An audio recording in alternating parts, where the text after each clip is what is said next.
This is exciting. We're live. Welcome everybody who registered. Black Gold Storytellers. This is the Reclamation edition, 4th of July.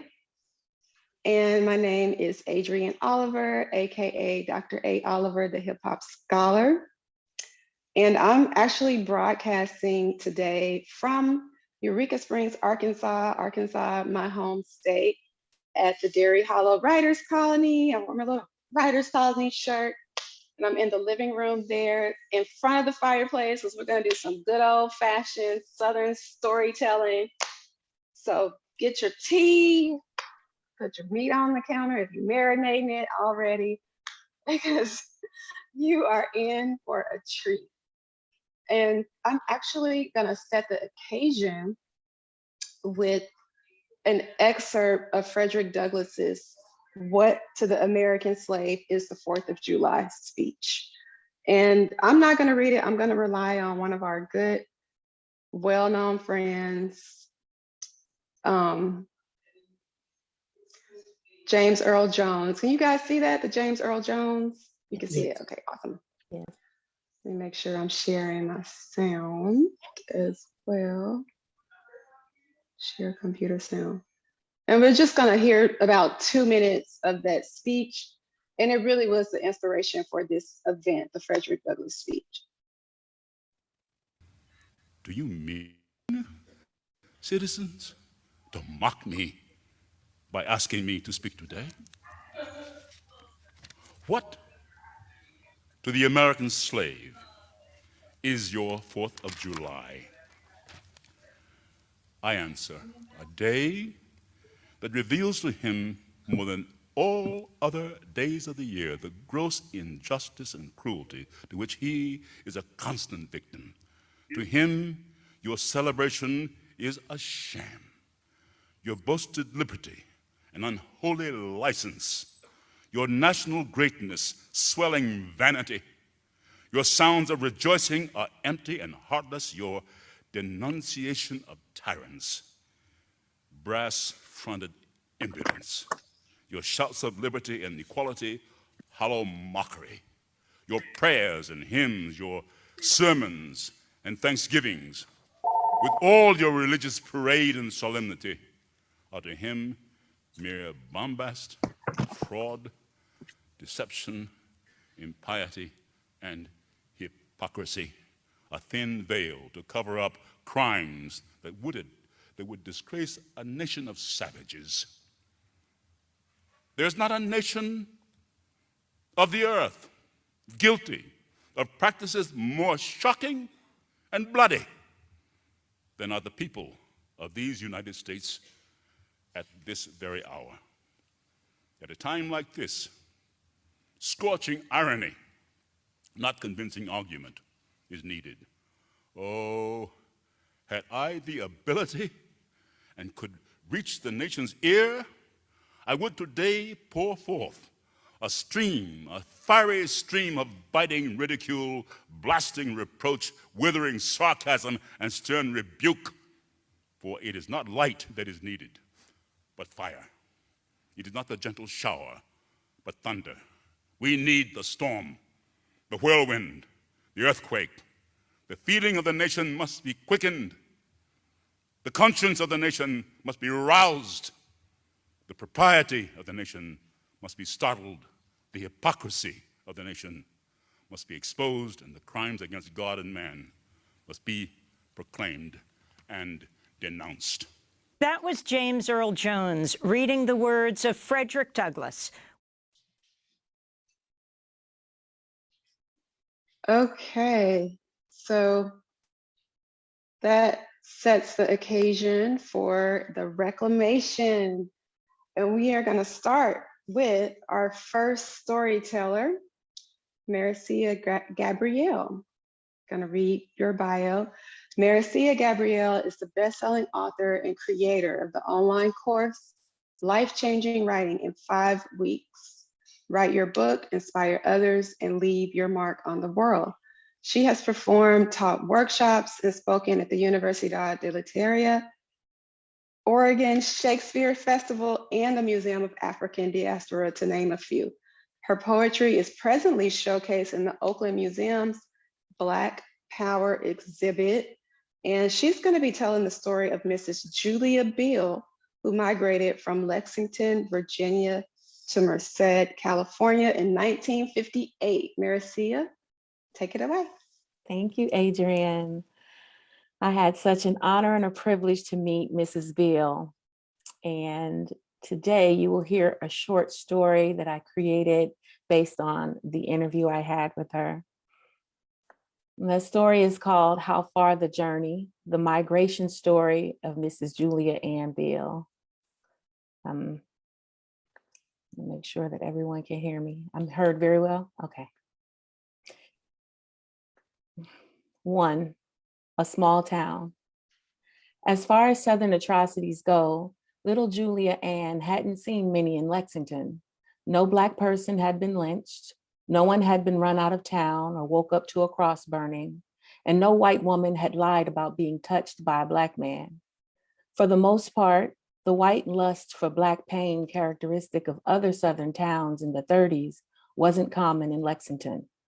Yes, there was still segregation, which didn't prevent lascivious white teenage boys from slumming for forbidden fruit. And Julia knew that if her brothers did the same, they would probably become Lexington's first lynchings. There was also the time a little white boy called her father Mr. Nigger out of respect when buying candy from his store, which made Julia and her cousins laugh because even at that young age, they knew how silly that sounded. But the white and Black children played together, and the white families even allowed Julia and her cousins to borrow their kids' bikes to ride across town to visit family. Lexington, Virginia was perplexing as far as Southern towns go, but it was small, and for the most part, little Julia felt safe, surrounded by family, especially the love and protection of her father and grandfather, whom she looked up to. What follows is a series of imaginary diary entries and letters tracking Mrs. Julia Ann Beal's growth from childhood to adulthood and her migration from the South to the West. By weaving in the voice of her grandfather, Lexington's Negro poet, Spotswood Arthur Styles, I hope to honor her relationship with him and the profound legacy that Mrs. Beal inherited, one which, maybe unbeknownst to her, prepared her for the role of a lifetime. 2, an unfortunate event, Julia's diary, March 29, 1948, 11:32 p.m. Dear diary, today was the worst day of my life. I just can't stop crying. A policeman shot Johnny Bowman. Johnny was one of the nicest boys in town and so handsome. We had just gotten off the bus and waved bye to each other. As he walked his way and I walked mine, I heard a police officer yell, "Stop." I turned but didn't see anyone. He yelled, "Stop" again. Then I heard pop, pop, pop, pop, pop, and saw Johnny fall to the ground. I don't understand. Johnny was such a nice boy and so popular. I'm sure he would have stopped if he knew the police was talking to him because he was respectful that way. Why did they have to shoot him? Why? I just don't understand. Then they put him in the patrol car. I heard they took him to the hospital, but they didn't take him out the car. They left him in there to die. I know his mama must be so sad.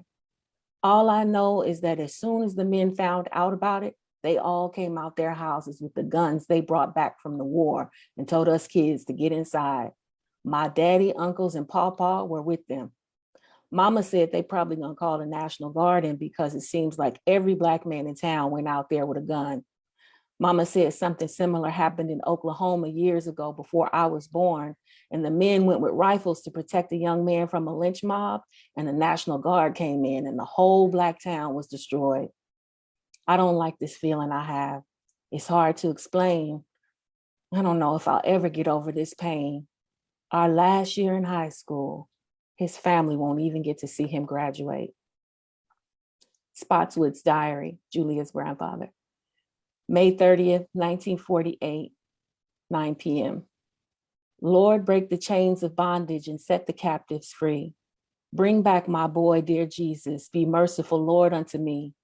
'Twas at Appomattox, Virginia, when God through Grant had spoken and General Lee gave up his sword, the slavery chain was broken. How is what happened yesterday any different than having your son sold down the river? I'm reminded of my grandmother's sorrow when she told us the story of her baby. My Uncle Henry was ripped away from her, from us. I know Mrs. Bowman's pain. Hers is the same pain of every Black mother brave enough to give birth in this wicked world. When will this slavery chain be broken? 3, always walk tall. August 21st, 1958. Dear Papa, I arrived safely in Merced on July 21st as planned. Sorry it's taken me so long to write, but with the kids and getting things settled, well, you know how it is. I can tell you Merced is nothing like I imagined. I thought I was coming out west to see skyscrapers and an urban delight, but it seems like I just came back to the South. It's real country. And many of the same problems we have in Lexington are here. But I think it's worse here because at least in Lexington, you know where you stand, what white people think of you and how to get around it. Not so here. They smile in your face and then mistreat you. I don't miss the segregated fountains and bathrooms in Lexington, but they still discriminate against you and treat you so bad you wish you could be segregated away from them. I went to a store and the lady at the counter helped everybody behind me before she asked what I wanted. At least in Lexington, I could protect my children by making sure they drank their water at home and used bathrooms at home so they didn't have to use segregated facilities. But here, they act integrated, then treat you segregated. It's kind of hard to figure out. And the police harassment is really bad. How are things at the store? One thing I do miss is hearing your poetry being read in church. Love, Julia. September 12th, 1958. Dear Sweet Pea, I'm happy to hear that you and the kids have arrived safely. By the time you get this letter, the kids will probably have started their new school. We all miss you very much, but it's good that you joined your Clarence out there in California. How is he doing? Is the military treating him okay? It's always hard adjusting to new places, especially without all your family around. But a child who is carried on the back will not know how far the journey is. A wife has to be with her husband, and the kids need to be with their dad. Just remember this, the Styles never walk short. We always walk tall, and that's what I expect of you on this new phase of your journey.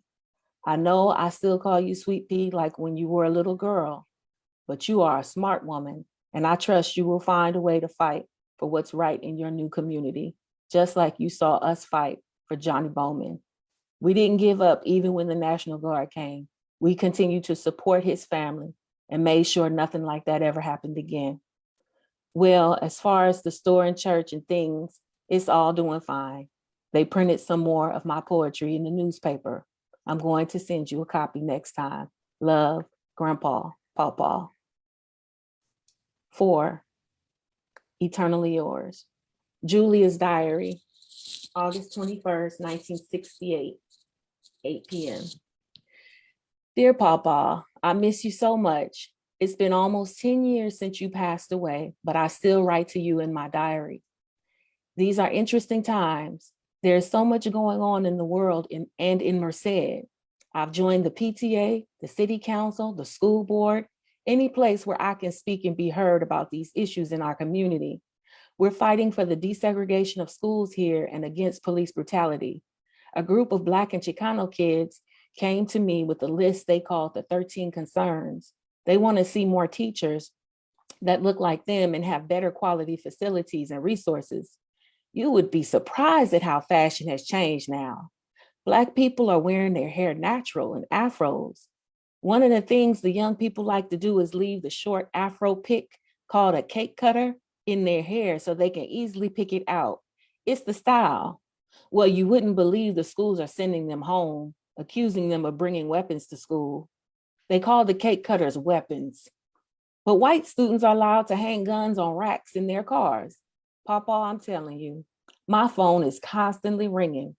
The mayor, the NAACP, this person and that person, they all want me to speak about one thing or another and help fight for our rights. I've been helping families and students so much, I've decided to just go ahead and get my teaching credential. People are now calling me the voice of Merced's minority community. Can you believe that? I don't know what it is, but when someone comes to me about something they need, I feel that it's my duty to help them. That's how we were in Lexington, a unit. I mean, it's natural to me. As long as you live in a community, you have a responsibility to stay there and help that community. January 8th, 2017, 2 p.m. They asked me to be the Grand Marshal in the Martin Luther King Jr. parade next week. At first, I said no. I'm still not used to the praise, but they really wanted me to do it, so I agreed. Someone also showed me a textbook where my name was listed as a civil rights activist. That put a smile on my face. I have to say that although I'm grateful for the acknowledgement, I never did this for the praise. It was my responsibility. Sometimes I was scared. I remember having to check under the hood of my car in the mornings and check the house at night to make sure no one was trying to mess with me. I took precautions, but I knew God would take care of me. And I always had yours and Daddy's examples to fall back on. I never saw myself as an activist. It was the natural thing to do. Now things are different. I see younger people coming behind me acting like they're fighting for a cause, but it seems more self-preserving or self-serving. I can't explain it. I don't see the same kind of humility and dedication we had. Guess what, Pawpaw? They still print your poetry in the Lexington News Gazette for Black History Month.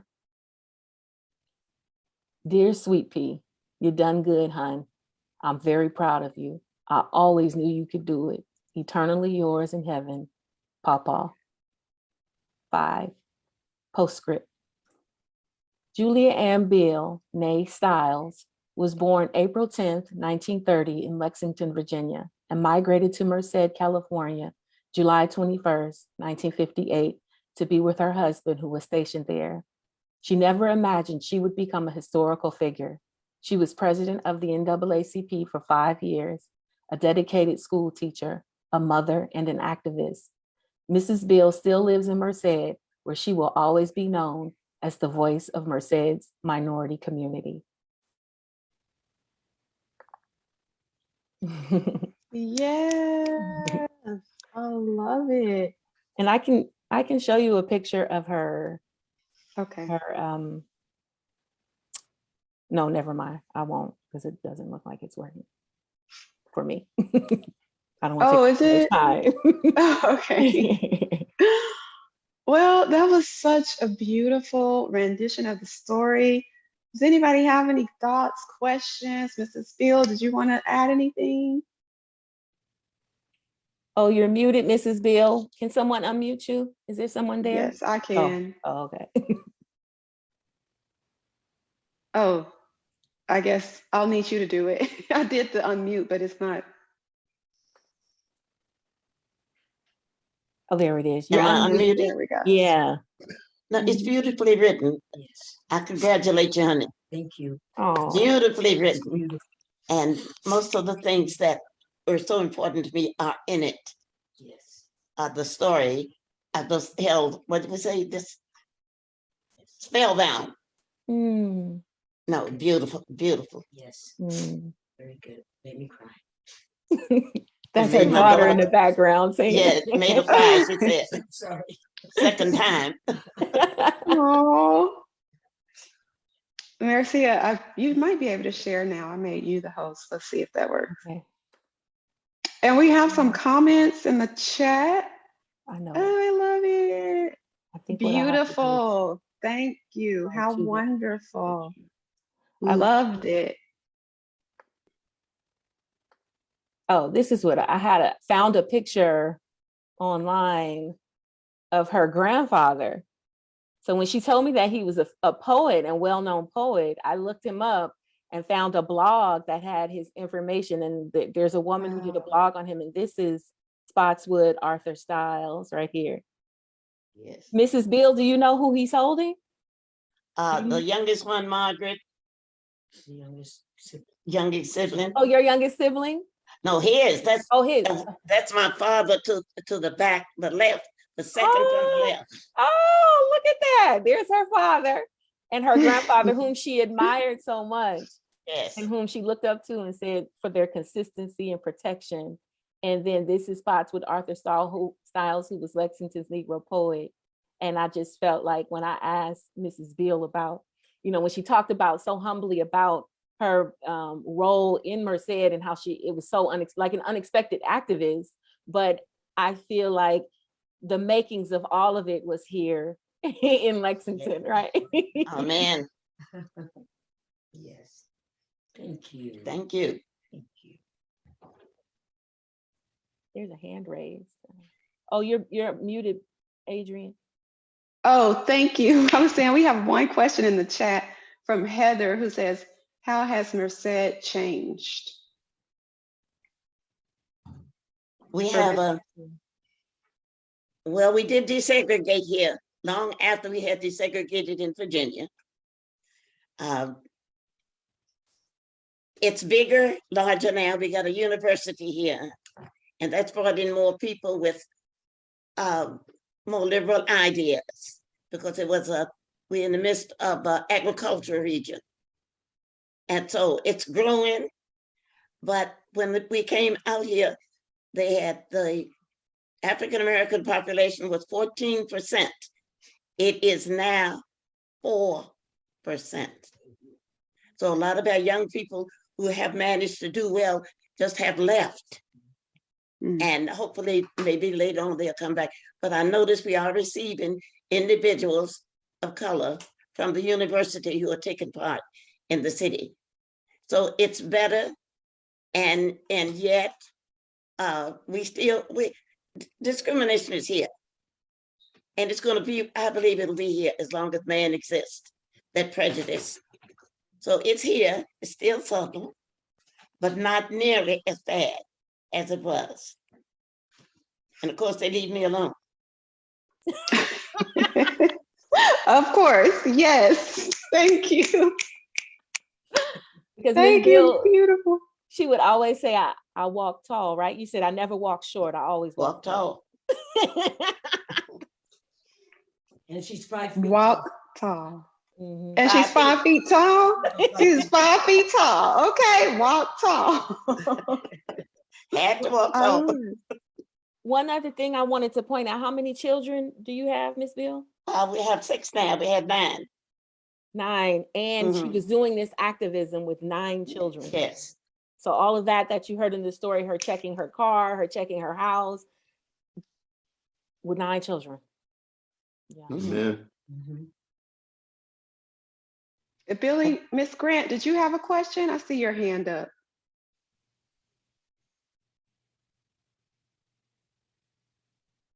Oh. No, it's down. No Okay. question. Yeah, okay. All right. Okay, awesome. Well, we will go on. Thank you for that lovely, lovely story. We're going to go on to our second Thank you. storyteller. Thank you. Patricia France. Are you there? Patricia, there you are. San Francisco Bay Area native, Patricia France is a poet and educator. Her writing focuses on memory and overcoming trauma. She is currently researching Afrofuturism and Black empowerment as tools for improving writing education. She appreciates and honors her elders who have given her the strength to keep going forward. Born in Berkeley, Patricia is Richmond and Oakland bred. So she is Bay Area bred all the way. When not exploring her Bay Area roots and connections in writing, she can be found in her beautiful East Oakland home. And Patricia interviewed Patricia Hardy, who migrated from my home state, Arkansas, New Edinburgh, Arkansas, to Oakland, California. Patricia, take it away.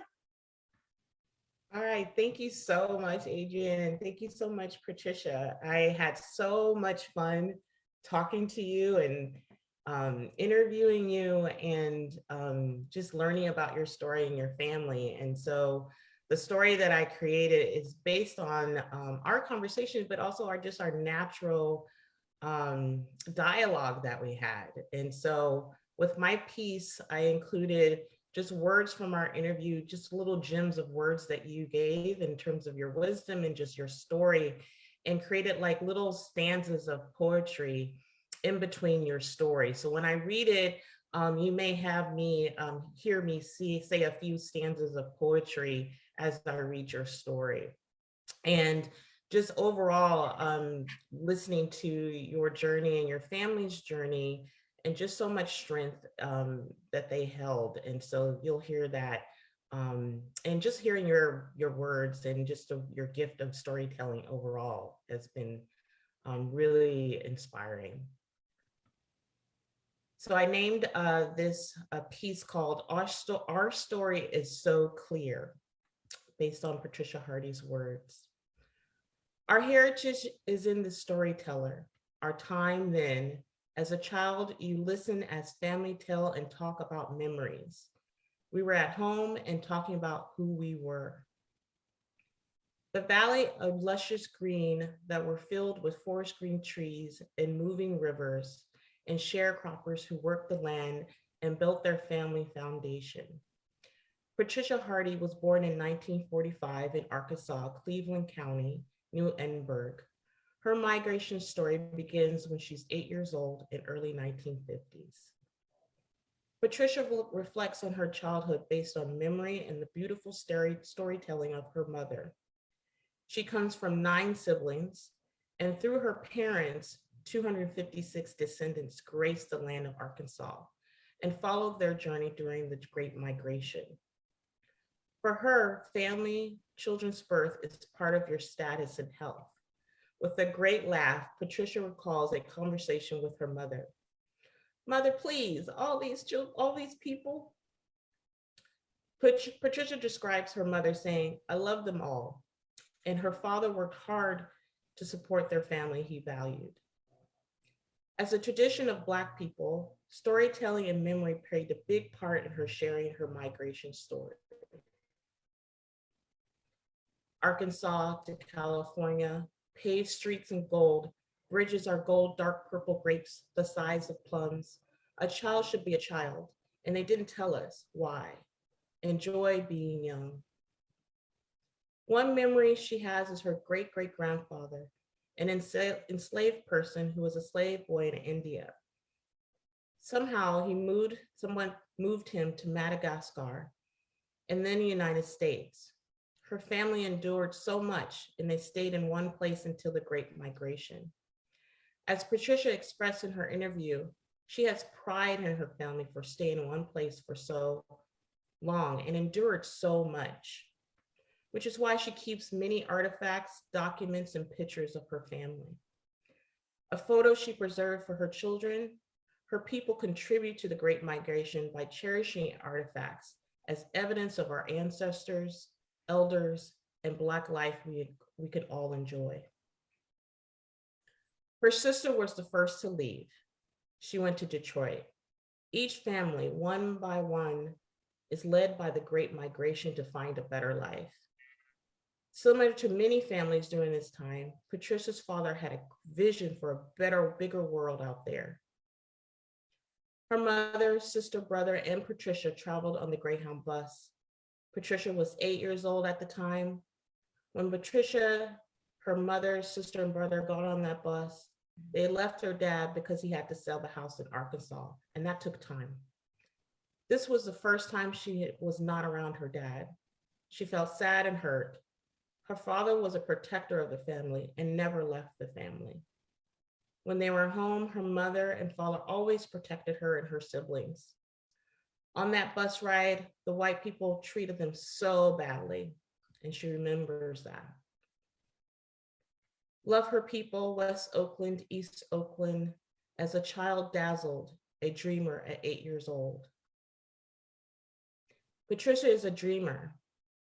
She remembers families sending postcards from stores and choosing the most beautiful postcards of Oakland and San Francisco. These postcards dazzled her imagination. Her parents wanted their children to be children and did not discuss the hardships of racism in the Jim Crow South. They didn't always tell the children the why. It was a way to keep their innocence.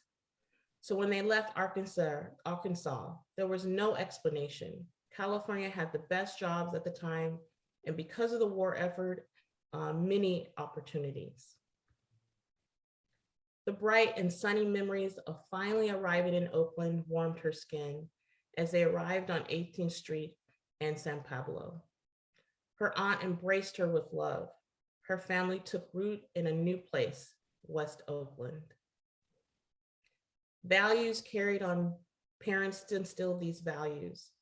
Own where you live, be honest, work hard, find someone to love. It wasn't perfect once they arrived at their destination, but it was significantly better. Patricia and her family settled in Oakland, but it was not always easy. As a child, she notices the differences between Arkansas and Oakland. The homes were close together, their Southern accents and tones of voice, and children and adults stayed out after dark. This is not a bad thing. There was laughter at night, enjoying the evening, socializing. It was a different way of life in the city. Her parents were eventually able to buy a home in East Oakland. It is still family owned. In her home, Patricia continues the memories of her family and reminiscing with her siblings who are still alive. She and her husband raised their daughters in a loving home in Oakland. They all received college educations, worked hard, and lived their lives. Her children's success is part of the Great Migration story.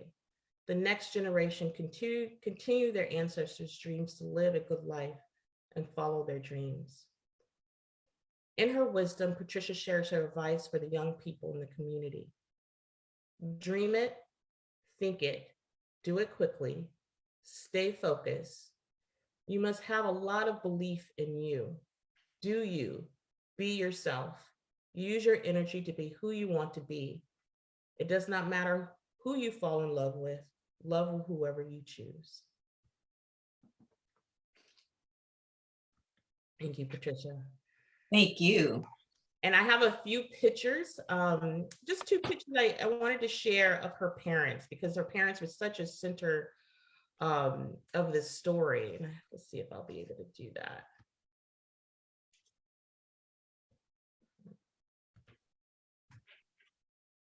Yeah. So I wanted to just, Patricia had a number of pictures. So I just chose these pictures of our parents because they were just such a center and such part of that storytelling and keeping the family together and the wonderful advice. Well, this is a picture of Patricia Hardy's mother. Beautiful face. Yes. And then this is a picture of her father. And you have several pictures of family members, like really detailed family member pictures. And of course, Patricia Hardy. Thank you so much for that time. I loved talking to you, Patricia. Thank you. That was so beautiful. What was that advice? man. I was going to put it in the chat. Dream it, think it. What was it? It was dream it, think it, do it quickly, stay focused. You must have a lot of belief in you. Do you, be yourself, use your energy to be who you want to be. And it doesn't matter who you fall in love with, love whoever you choose. That's so awesome. Amen. Inspiration. Do we have any questions from the audience or comments? Or Patricia, do you want to say anything to kick us off? Well, first of all, thank you, Adrienne. I think this show is incredible. And then the poet, at first I was calling her Patty, but Patricia. So the way you tell the story, Patricia, it's like really moving for me because when you gave voice to what I was trying to explain in a poetic way, I think that's good. And what I really mean or intend to say about be you. Sometimes even me, all of us, we might say, oh gosh, I wish I could be like Oprah. Well, and Patty and I were laughing about this. Oprah is busy 24/7 being Oprah. So how about be you? And that's what I meant by be you. And, don't spend a lot of time wondering about it. Just give it a try and you should be fine. With my family, all 256 descendants were not born in Arkansas. So as we migrated, all of these siblings, it started out with the older ones had more children because, I don't know, big families were more what people did. And then as time goes on, but I think now we're at, if I'm using my parents, we're at great, great, great grandchildren. So there have been some losses, but it's a huge number of people. And to be sure, I want to say that I used to ask my mother a lot, Mother, do you really love all of us? And she would say, and I'm quoting her, reckon surely you wouldn't ask me a question like that. Of course I love all of them. And she loved everybody, all of her family and her neighbors and everyone. And I can't be my mother because she's a very special person, but I try to look like her. And sometimes when maybe I'm walking and I pass a window and I say, oh, look at that, looks like my mother. So that's as close as I can be like her, is to try to look like her. So thank you so much for this opportunity. Thank you both. It's so beautiful. And we have some comments in the chat. Do we have any questions from the audience? So far, we have comments. Ms. Hardy, thank you for your inspiration. And Patricia, your reading was so moving. Dara says this was moving. Carla, be you, great tips and advice about love. Hillary says, beautiful. I appreciate being taken on the journey on the bus to 18th in San Pablo. What felt really resonant was the piece about protecting children from the realities of racism. I love that.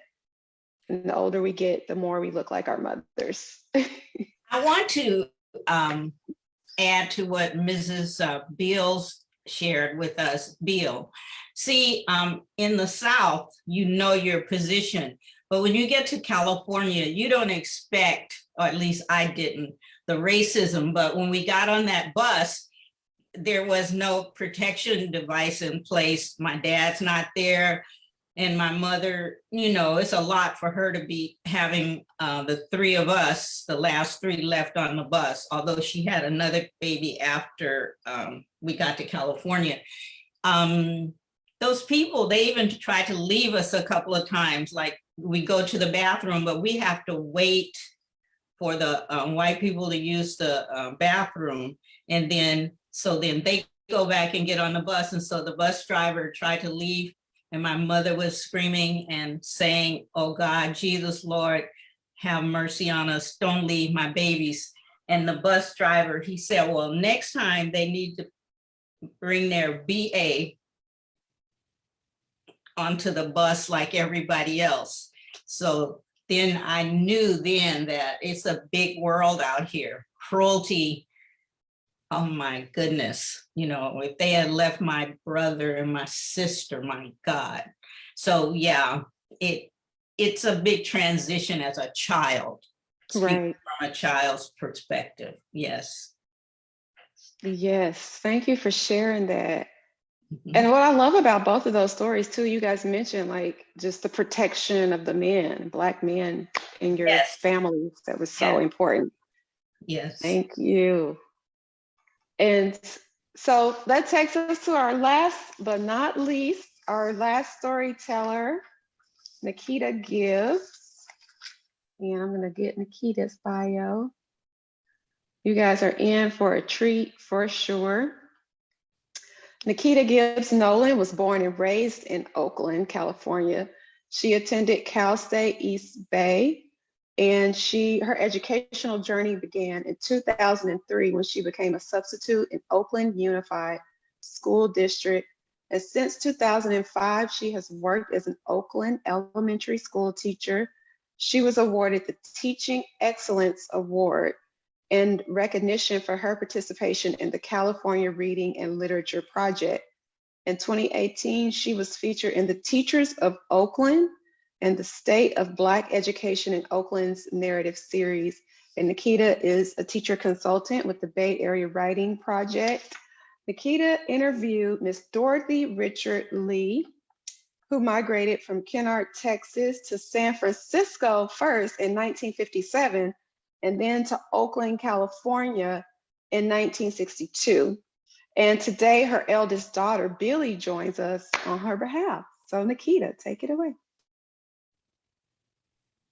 So I first want to just thank Billy for her responses and Dorothy from the emails to the text messages and, everything, just really having a chance to interview an elder and find out different information to me is honorable because I feel like that's what's lacking in our community today is our griots. We don't have those stories. So to me, this was really an honor to be able to give part of her story. I mean, I wish I could write her, biography, but this is just a snippet of her migration story here. It was a sunny day, and actually, let me start with the title. The Resilient Emerald is what I called it. It was a sunny day in the small town of Kennard, Texas. Georgia and Cortez Steed were expecting their third child. Nowadays, it would be typical for a pregnant mother to be resting at home. However, things were quite different in the South. It was Monday, so time for work and school for the children. Georgia was probably working in the garden and doing her domestic jobs as usual. Cortez was a jack of all trades, was on his way to work in construction, farm, or bus driving. However, this was no regular Monday. It was May 8th, 1928, the day their daughter, Dorothy Lee, would enter the world. A midwife helped her mother with the delivery. Hospitals were not safe or welcoming for people with increased melanin. As a child, she enjoyed being in the garden and fishing, even when she wasn't supposed to be down at the creek, but I won't tell anybody. Her and her siblings helped her mom with the chickens. She explained the process of raising them, wringing their necks, putting them in a pod to ensure that the wings were off and selling them. Black families had to do things to sustain their families, given that stores where they lived were nearly 2 miles away in some cases. Dorothy attended an all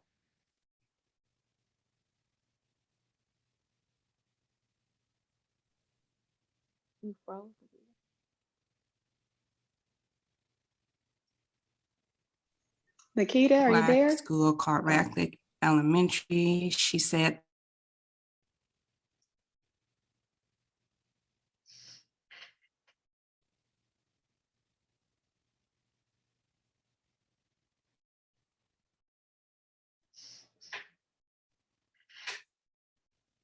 positive reflection that was shared different generations during missions in their family, excuse me. Do you hear me?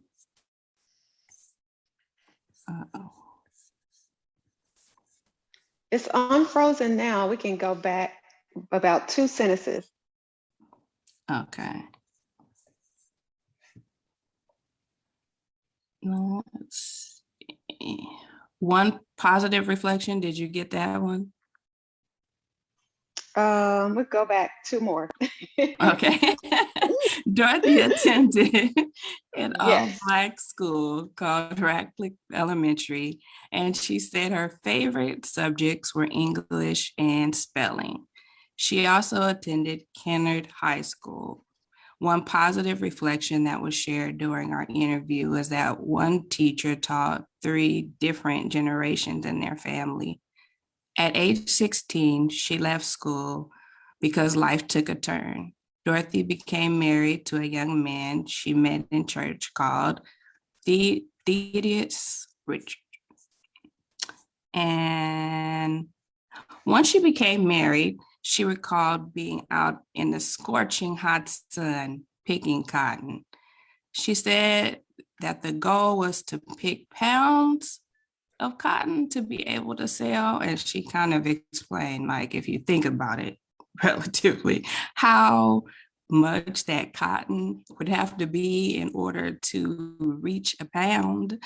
But when I researched it, it said that it would take about at least 8 hours to get the amount of cotton that you would need in order to even receive adequate compensation for the work. And it still did not exude or represent that amount of work that you had to put in. However, for years, she would have to work in the fields and take her babies with her. She would just put the baby on top of the stock and hope that they don't fall off while she's working, she said. Her husband worked in the sawmills around the area. So when he had to relocate around Texas, she did too. However, the next move would be to San Francisco. When I asked about her journey to San Francisco, she said, I didn't really think of it as a journey. I looked at it as a way of looking for better opportunities. She had family there and was able to get out of a small town. So in 1957, they packed up their kids in their 1936 Chevrolet and got snacks for the trip. They had bologna, peanut butter and jelly, salami, and gallons of water. She made sure to mention that they never stopped at hotels or at restaurants on their way. There were just some places that you couldn't go or places that you couldn't stop, she said. They would find a tree that had good shade and rest prior to continuing their travels. Once they got to San Francisco, she was in awe. In Texas, they lived on a farm. In San Francisco, there were tall buildings and bright lights, and the markets that were down the street. Due to different laws in Texas, you couldn't even go on the front door of stores or restaurants that they patronized. So there was only one Black restaurant, she said, that the Black community would go to. This was a stark difference in San Francisco. They would go to the farmer's market at the end of the hill by their home. They also found a Black church to attend that was on the corner. There was also a truly diverse population there. She started working at a restaurant called Foster's, and at the time the position was combination help. In that position, she washed dishes and cooked. She also did laundry until they decided to relocate to Oakland and purchase a home. In approximately 1962, the family moved to Oakland, California. They moved to a neighborhood near 98th Avenue in a place commonly known as Sabrani Park. When they arrived, the neighbors indicated that the neighborhood was primarily white. However, it had transitioned to an all-Black neighborhood upon their arrival. They recalled the area being self-sustaining and well-maintained. There was a grocery store, laundromat, beauty shop, real estate office, a church, a park, a library, and schools, of course. The neighbors were close-knit and everyone looked out for one another. They truly embodied the village mentality. Being new homeowners and having to support the family, they still had to work. Dorothy had various positions that included working in Alameda County, doing housekeeping. She also worked for the California School of the Blind. She actually retired from Highland Hospital as a housekeeper. These were just some questions that were in the interview that weren't included in her official story.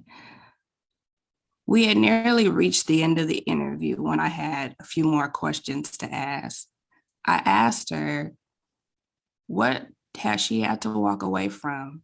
And she said, I'm gonna do it regardless of what it is. I just have to pray and ask God to give me the strength. I asked her how she felt about elders and how they're treated today compared to back in the day. And she replied, some elders are treated good, but some of them are taken advantage of. Back in the day, they were all treated well. Neighbors looked out for one another, and now people seem to be just out for themselves.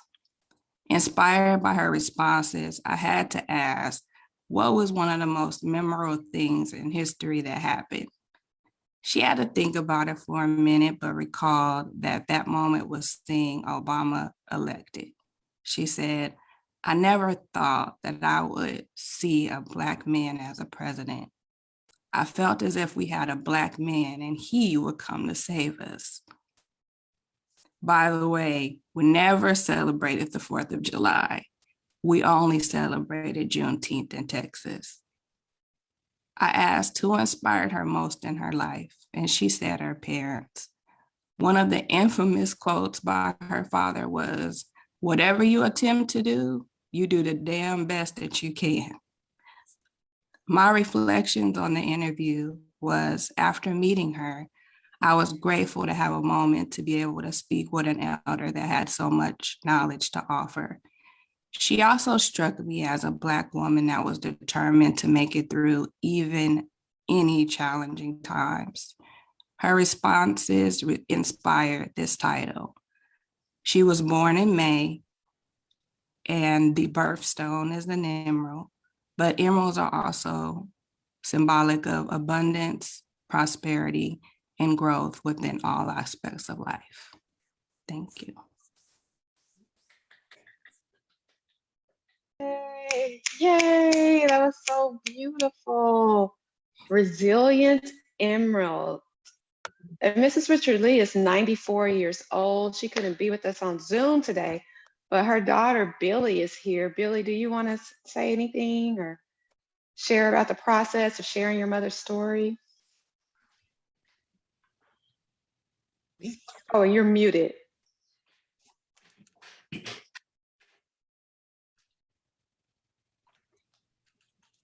I'm really grateful that we had the opportunity to do this. We have been trying to get our mother to really talk about her story, maybe write it down, or sometimes we've been trying to get her to just speak and we can record what she's talking about. So this afforded that opportunity. And it also, for her, she went back and thought about some of the things as she was growing up. And it brought up a lot of things that she had forgotten.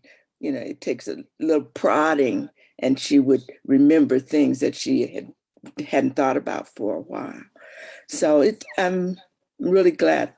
And thank you very much, Nikita, for doing this for us. Oh, thank you. And I know the migration stories, it brings up a lot. And sometimes it could bring up painful memories. And I'm just so honored and grateful that she participated in this process and went back to those memories. I wanted to, before we move on, just share a few of the pictures for her. Since she isn't here, I wanted to show a few of the pictures. So I'm gonna see if I can share my screen for a moment. So there she is. There she is. That's her more recent picture of her. And this was the high school at the time. It was a Skinner High School. I tried to Google it and get the best picture I have. It looks very different now. And this is the picture of her mom. And this is the picture of the sawmill that was there. And this was a picture of her as a younger woman, It's about young lady, Yeah, about 16. about 16. And this was a picture of the parents. Billy was able to give me a few of those. And so I felt like that was important to also include. And that was it. Yay, those pictures are so awesome. I Yes. agree. There's a longer story there. Nikita There- and Billy, I hope you guys keep working together, you know, as time allows. Yes. So So thank- awesome. Thank you. So I just want to open it up for about 10 minutes of questions from the audience, or just, you know, we can talk about the process some more of interviewing. Let's see, we have some comments in the chat. What a vibrant elder. Thank you, Clan. That's awesome. Precious. Carla says, these stories make me remember my grandmother and great grandmother explaining how they survived in Arkansas to Chicago's West Side. Mhm. Yeah. And then we have a question from Stephanie. Stephanie asks, what is Mrs. Beal doing these days? As little as Bill? possible. As you said, as little as possible. Yes. But I still keep up with the news and all. But no, when I retired, I retired. I see a question from Aaron Grant, who happens to be my son. Oh, hi, Aaron. Yes. And he wants to know whether or not I was one of the babies on the cotton sack. Well, unfortunately, I was not one of those babies, because as a baby, I was sick for a long time, and I was in the hospital for a long time. So I was not on that cotton sack. Amen.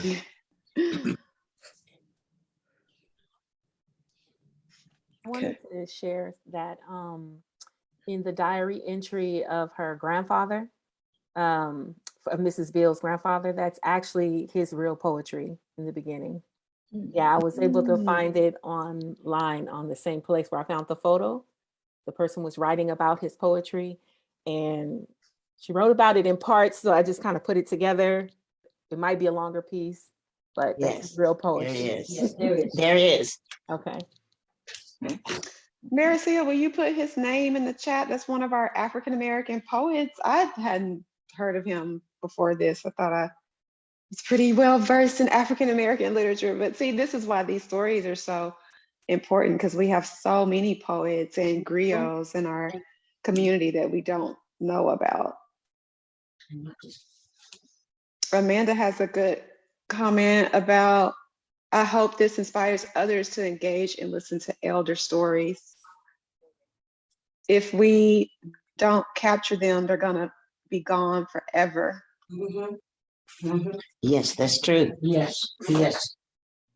Okay. So Yeah. true. All right. Any other comments, questions?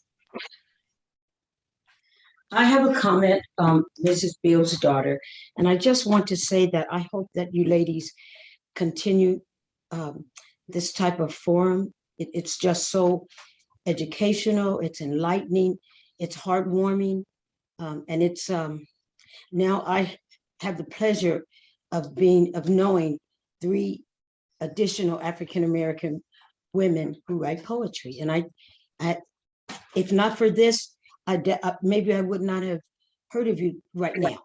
So I just think, I hope that you ladies continue doing what you're doing. Thank you.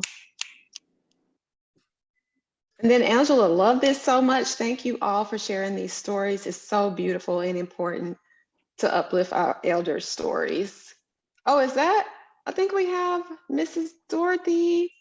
Hi, I'm so glad you made it. So you can say, she can hear you, Mom. Okay. Aren't you glad to be here, Mom? Oh, yes, I am. You gotta speak up now, she can't hear you. Can you? You speak loud. I am glad to be here. Thank you for sharing your story. Nikita read your story earlier. It's so beautiful. Yeah, I've been around quite a while. Nikita, do you want to read now that we have Mrs. Richard Lee with us, maybe just your reflection again for her? Not the whole thing, but the reflection.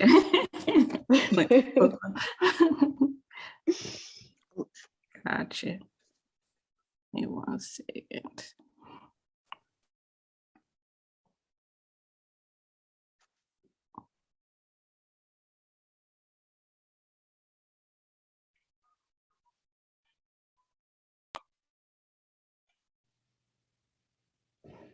So my reflection was I was grateful to have a moment to be able to speak with an elder that had so much knowledge to offer. I feel like it struck me as a Black woman that was determined to make it through, even through challenging times. And your responses inspired the title, which is The Resilient Emerald. Emeralds are symbolic of abundance, prosperity, and growth within all aspects of life. And I feel like that's what your story is, or was to me, and I was honored to be able to stay.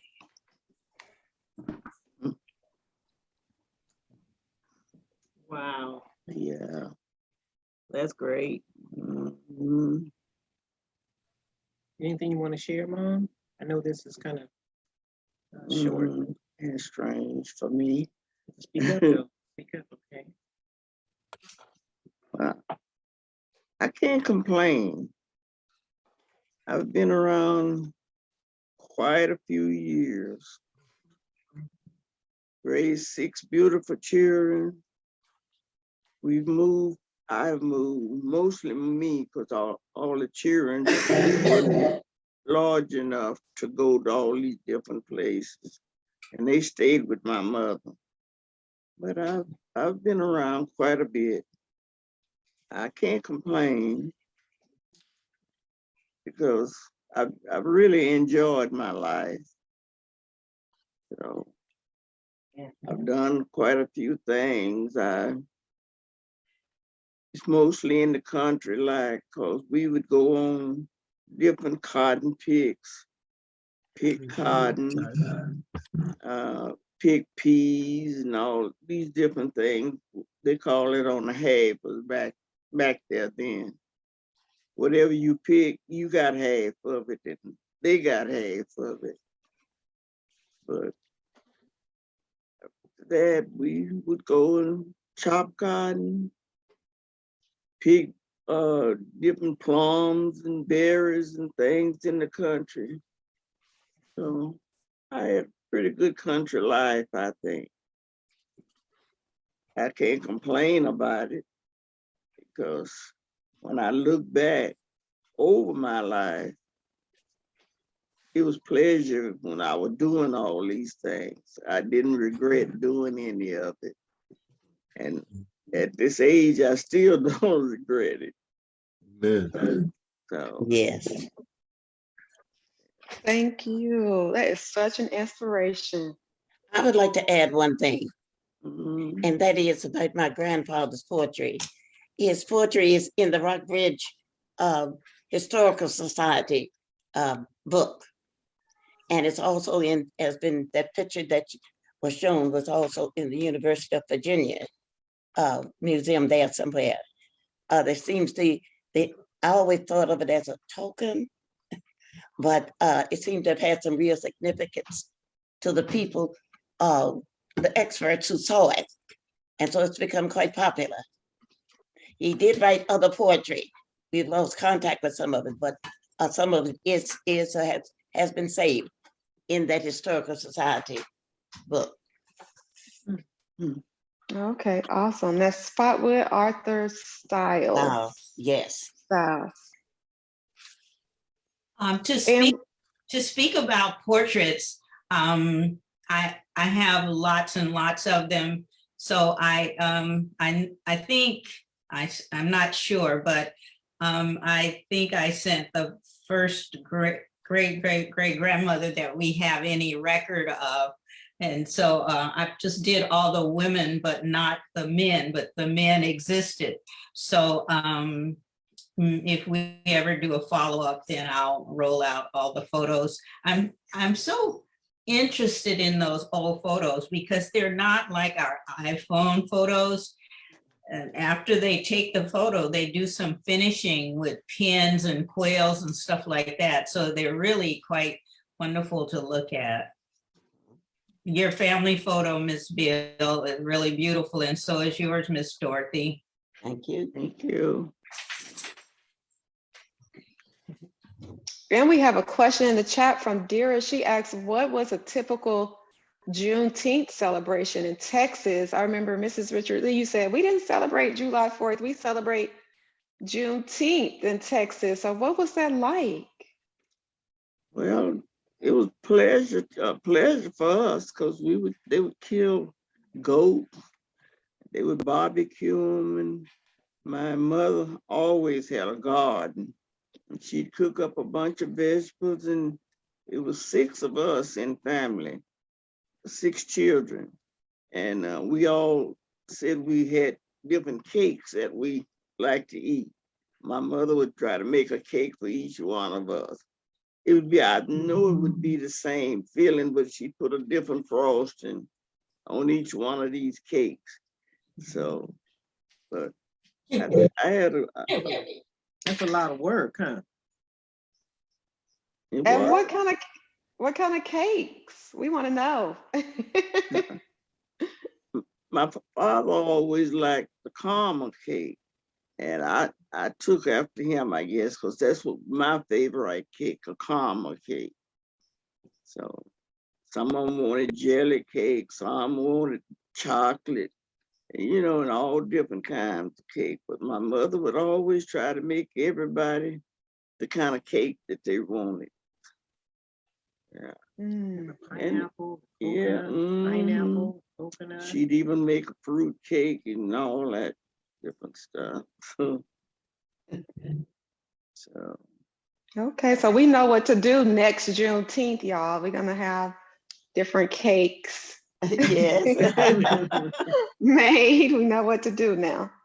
I asked on my homemade ice cream recipe 2 nights ago to my granddaughter, because then they're gonna crank the ice cream. When I was in Arkansas as a child at church, boys sit on top of the ice cream freezer on the part at the top, and then the girls can crank it and turn it. And so that recipe I passed to my granddaughter just 2 nights ago. So today we're gonna have the ice cream. But in Arkansas, I don't ever remember celebrating Juneteenth because I think Arkansas was one of those states where they never told us we were free. I think, if you read about it, some of the states that, especially in the deep, deep unincorporated areas, they hid it from us meaning my ancestors.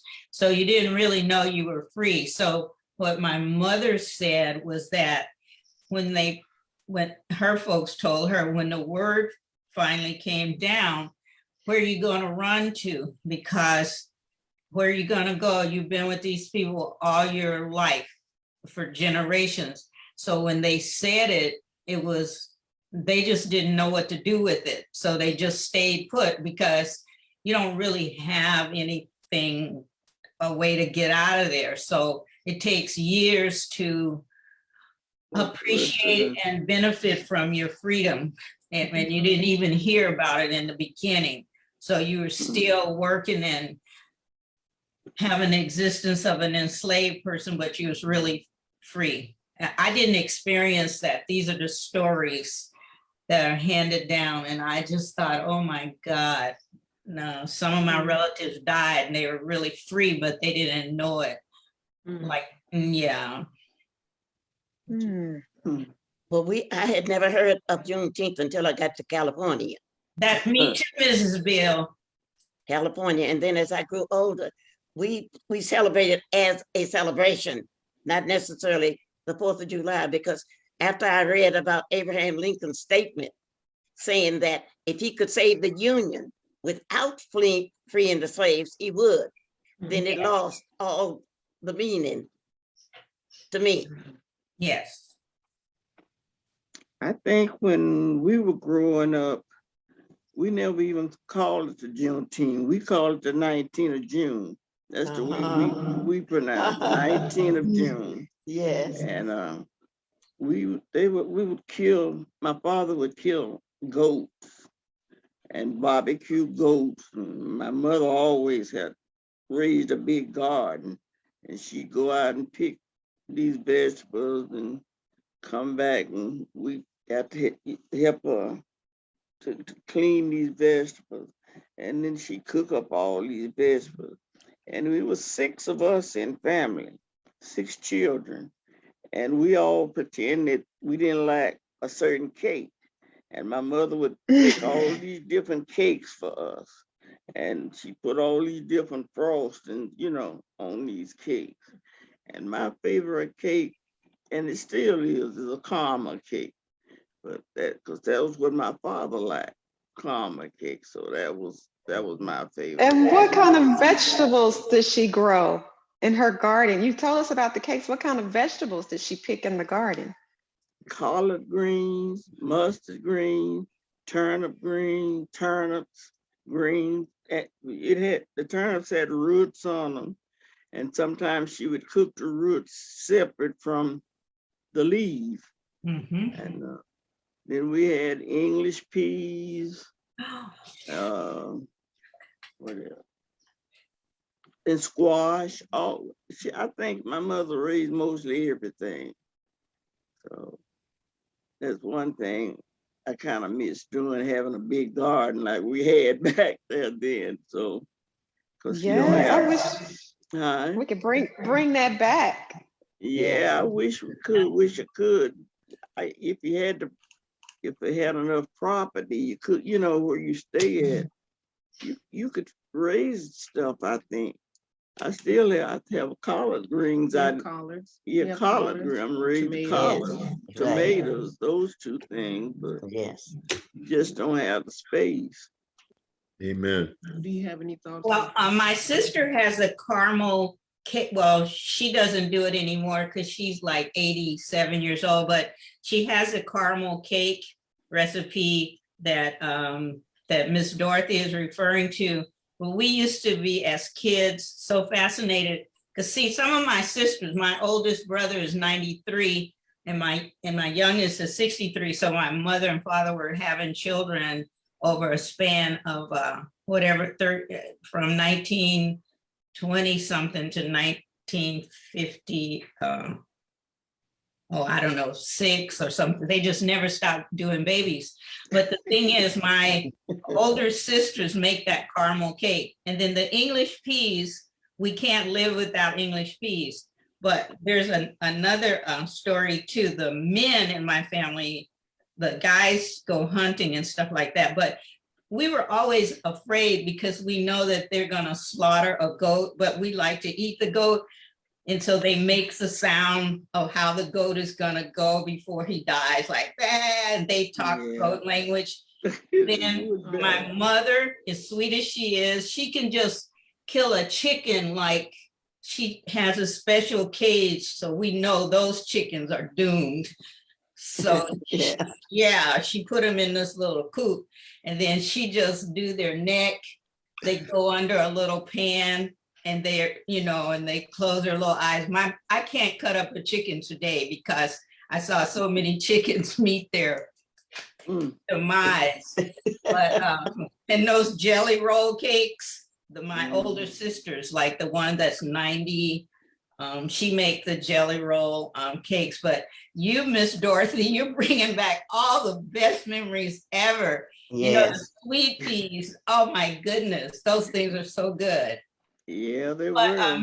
Mrs. Bill, Mrs. Dorothy, I want to ask you, so Did you notice those California collards? Like they grow like a tree. So when you get to California, at least for us in West Oakland, they said, you guys could stop eating those turnip greens and mustards. I'm gonna show you a real green. We looked and they grow like trees right here in Oakland. It's called Yes, they California do. collard. That's what we had. Oh, They- She's asking. a and they question. all, sometimes they are purple looking. Yes, Yeah. Nico, you're right. but I like the poisonous Right. green. I like the poisonous green that my dad cooks that because he knows what he's doing. It's called poke salad.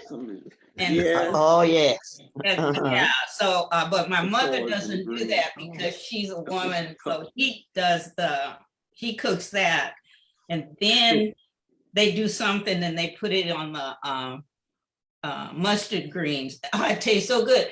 You would never know it's poisonous because it tastes so wonderful. I haven't heard of poke salad since I left Texas, I guess. It's probably illegal in California, maybe. I don't know. It might be. Okay, let's hear from some of the storytellers. What was it like interviewing your elders? Trying stories. Well, I was, oh, somebody else? Oh, well, I was, Mrs. Bill and her daughter were so passionate about all of the details and making sure that I had the information accurate and correct. So I was actually a little nervous about choosing a fictitious frame for it, although the content is 98%, what we talked about. Yeah. And so I just was really happy that all of the passion that they have for the details and making sure that we understand just how much work had to be done, activism had to be done in Merced, and understanding the life that she came from in Lexington. So I'm just glad that that came through and that it was effective. It was just wonderful to interview. I want to say interviewing Mrs. Bill and her daughter, because her daughter was there along right beside her. Yes. Yes, she was. But Mrs. Bill, my daughter, who is 23, she was on watching us just now, and she texted me. She said, "Oh, Mrs. Bill is so cute." Oh my God. Thank you.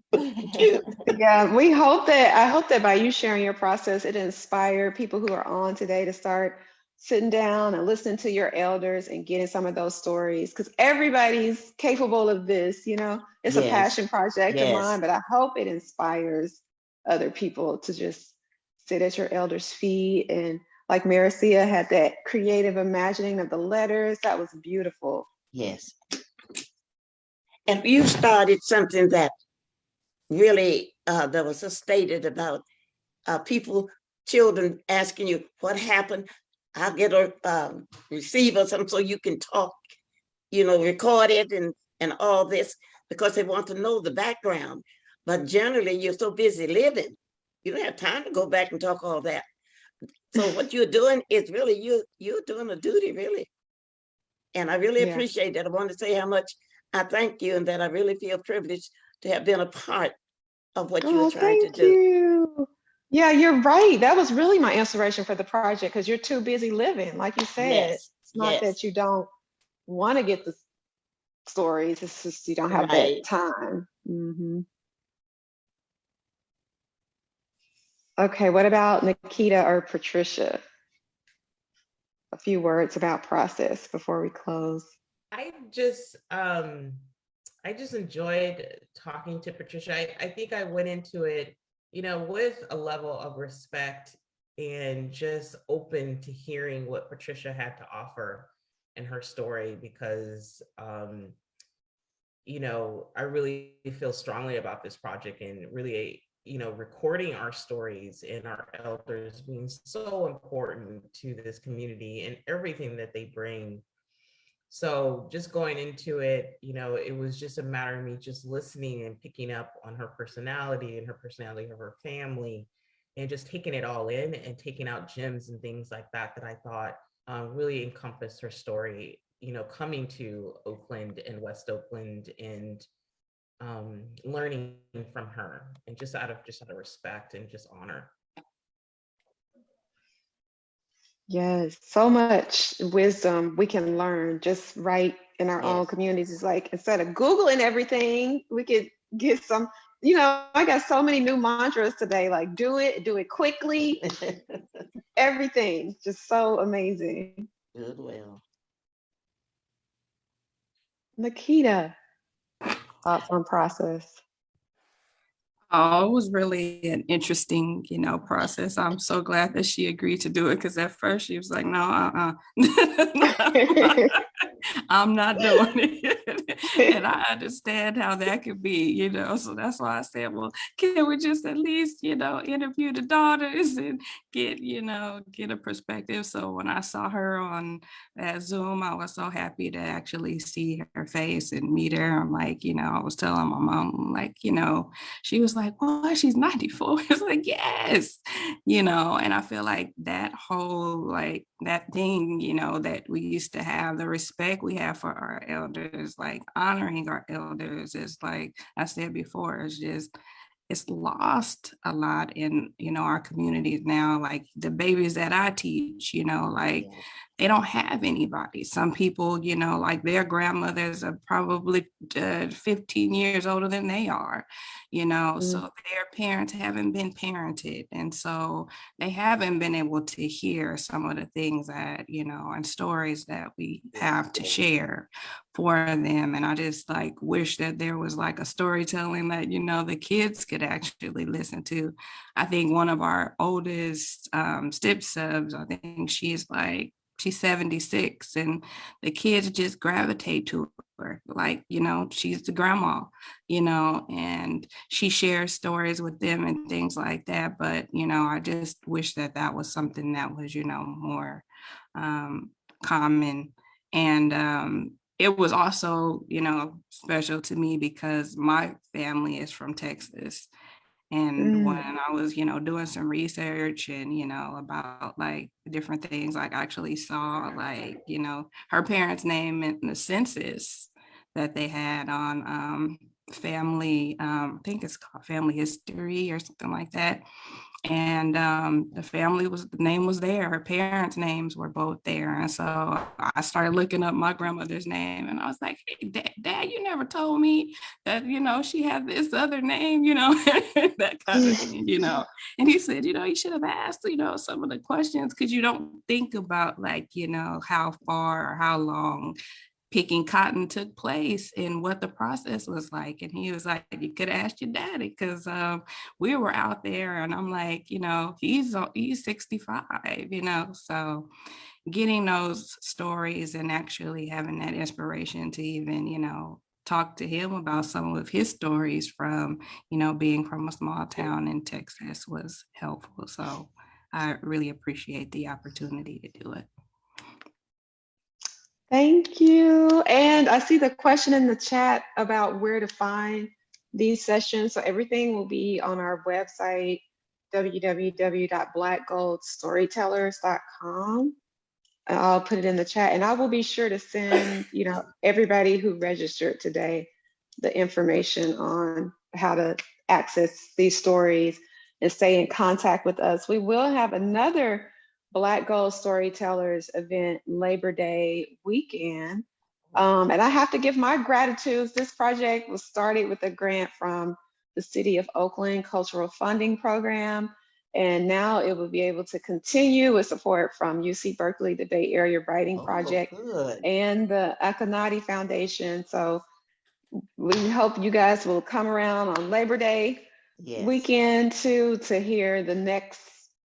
Going to have some new elders, the next panel of elders that will grace us with their stories.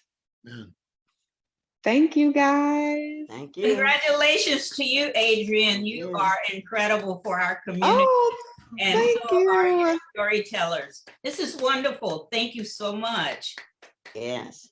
Thank you guys for being here. That's all we have. Now you can go enjoy your barbecue. Have some salad too. Eat some veggies. I love the conversation about the food. We got to Yes. get back to our Black gardens, you know, Yes. get those collards, mustard. Yes, ma'am. I'm gonna talk to y'all offline about the poke salad though, because that's got me intrigued now. Mhm. Thank you guys. You ladies have a wonderful day. Thank you. Thank you. Wonderful Bye. day. Happy Bye-bye. Happy 4th of July to everyone. Thank you. You too. Happy 4th. You too. Bye-bye. Bye. Bye. That was fantastic, mother. It was, wasn't it? Listen.